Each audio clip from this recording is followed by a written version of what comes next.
আমি ওমরের নামে আল্লাহর কাছে নালিশ করব। কি নালিশ করবে? যে ওমরের আমলে আমি না খেয়ে আছি, আমার সন্তান না খেয়ে আছে। কথা বুঝতে পারছেন?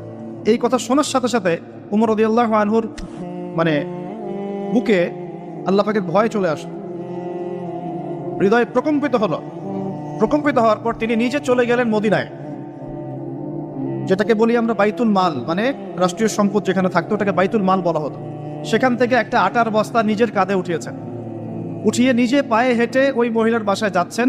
তার পাশে থাকা একজন সাহাবী, তিনি বলছেন, তার নাম আসলাম রাদিয়াল্লাহু আনহু, তিনি বলছেন যে ইয়া আমিরুল মুমিনিন, হে আমিরুল মুমিনিন, আমাকে দিন, আনা আহমেলুক, আমি এটাকে বহন করে নিয়ে যাই। আপনি চলেন, সাথে সমস্যা নেই, আমি বহন করে নিয়ে যাই অ্যাটলিস্ট। তখন ওমর রাদিয়াল্লাহু আনহু বলছেন, দিলের কান দিয়ে শোনেন কথাগুলো। ওমর রাদিয়াল্লাহু আনহু বলছেন, হাল আনতা তাহমিলু উযরি ইয়াউমাল কিয়ামা, তুমি কি কিয়ামতের মাঠে আমার পাপের বোঝা বহন করবে? সুবহানাল্লাহ, চিন্তা করে দেয়।